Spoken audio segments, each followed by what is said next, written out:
Why is it important to you that these interviews be closed to the public and the media? So everybody can get a fair chance. Okay. You know, so that somebody doesn't go out there and say, I just did my interview and, you know, these are the questions and this is how I answered it. All right. Do you support open government and transparency in government? I support fair government. Be fair. Okay. Well, how do you support fair government? To give everybody a say side. Okay. And what role do you think the residents of the 7th District should have in the selection of this appointment? Well, they've been emailing, they've been phone calling, and I've tried to answer every one of their emails and their phone calls. Okay. Well, thank you very much. Why is it important to you that these interviews be closed to the public and the media? Well, I think to allow us to work together with council members and weigh the facts in it. I think also that it would help the candidates to be more relaxed. Okay. Do you support open government and transparency in the government? Yes, yes. Okay. Is there anything specifically you've done to promote open government? You say, are we doing something specific? Have you done anything specific, or has the council done anything? Definitely, yeah. Well, as you know, the land use meetings are all open. You know, I have district meetings once a month. Anything that somebody's got, they can come to me with it, and we look at it right away. Okay. And what role do you think the residents of the 7th District should have in the selection of this appointment? Well, I think we've had a lot of recommendations, pro and con, all over the board. I mean, it's really been a lot of input community feedback. Yeah. Okay. So, and that's always weighed. Mm-hmm. So, one time we finished the interview process, and then we, you know, weigh what we've heard from the outside. Then we can make an educated decision. Okay. Who'd be the best person? All right. Well, thank you for answering these questions. Yep. You're welcome. Why is it important to you that these interviews be closed to the public and the media? The reason that originally I wanted them open. However, I feel that if we have them open, it gives an unfair advantage to the people who will interview later and earlier, because they'll know what the questions are, they'll know how other candidates answered them, and I think that's giving the people at the end an unfair advantage. Well, Mr. Hilbert and others have, you know, offered, you know, having the members sequestered. You could sequester the members, but if it's an open meeting, it's an open meeting. There's nothing to prevent you from sitting in here and emailing your friend who's sitting out there what's going on. Okay. And I just don't think that's fair to the candidates. Okay. Do you support open government and transparency in government? Of course I do. Is there anything you've done specifically to encourage open government? I would say just this process that we're going through right now for candidates. In the past, if you go back to the history, there weren't any interviews or anything. Council just sat around and made a determination of what was going to be. Okay. And I feel that we have been as transparent as we can on this. And as I said, I wanted to have open interviews, but it's just unfair to the candidates that come at the end. Okay. I don't feel. What role do you think the residents of the 7th District should have in the selection of this appointment? Since this is not an election, since it is an appointment, they have, residents have emailed me on all of the candidates, and I feel in the best interest of the people who live in the 7th, that I will do my best to determine who's got the best qualifications. We're going to have an election in November, and clearly at that point, then they can elect the person that they think would best represent them. Okay. All right. Thank you very much for answering my questions. Anytime. Why is it important to you that these interviews be closed to the public and the media? So they want to be Primarily because we want to make sure that each candidate have a fair interview without any question about whether or not information leaves the room.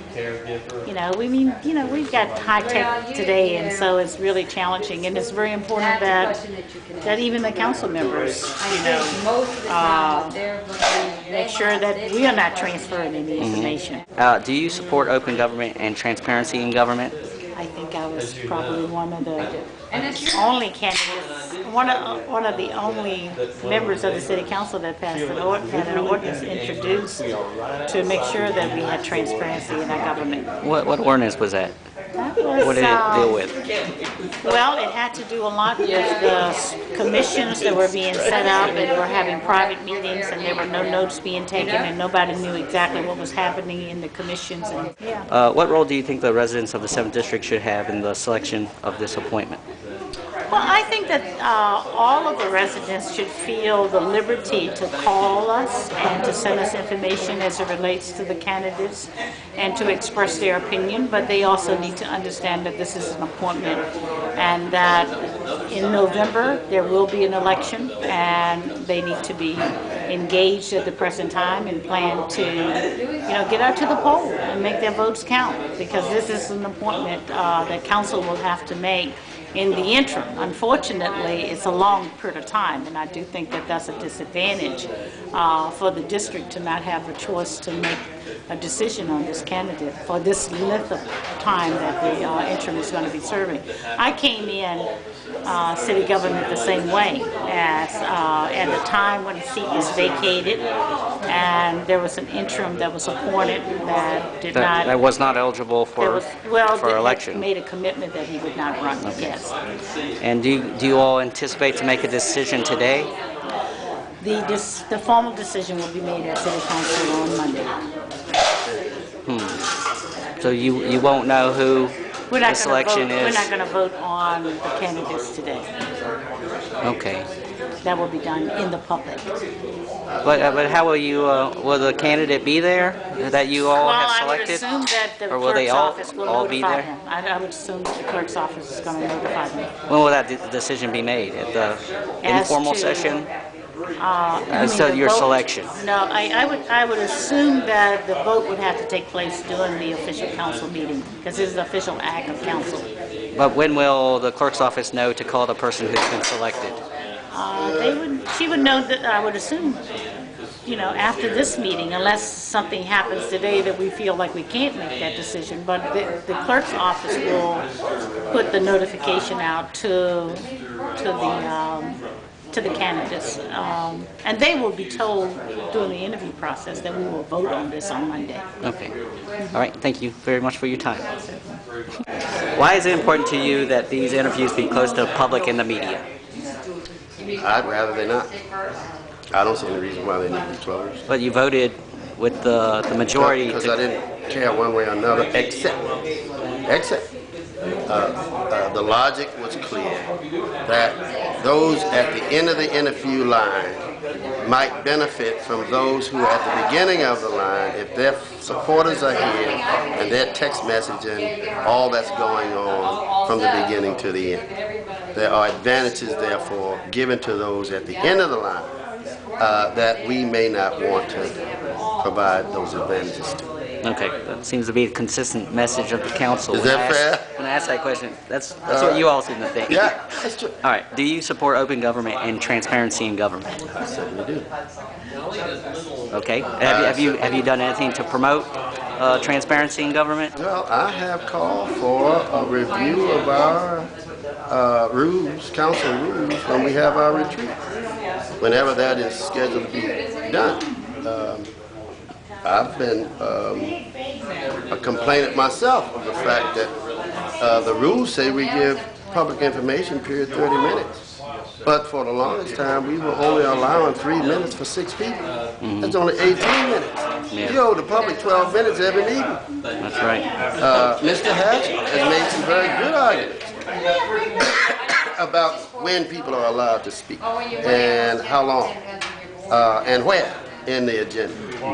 All that needs to be reviewed, nailed down. I think he's right on some of it. Okay. I appreciate those comments. All right. All right. What role do you think the residents of the 7th District should have in the selection of this appointment?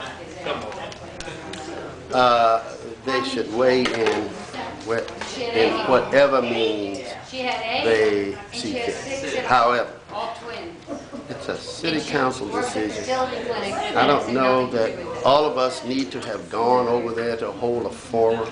I don't know that we would learn any more doing it that way than the way we're doing it now with emails and letters from constituents over there. And what we know about the persons who are applying. When do you anticipate that this decision will be made? Will it be made in today's meeting?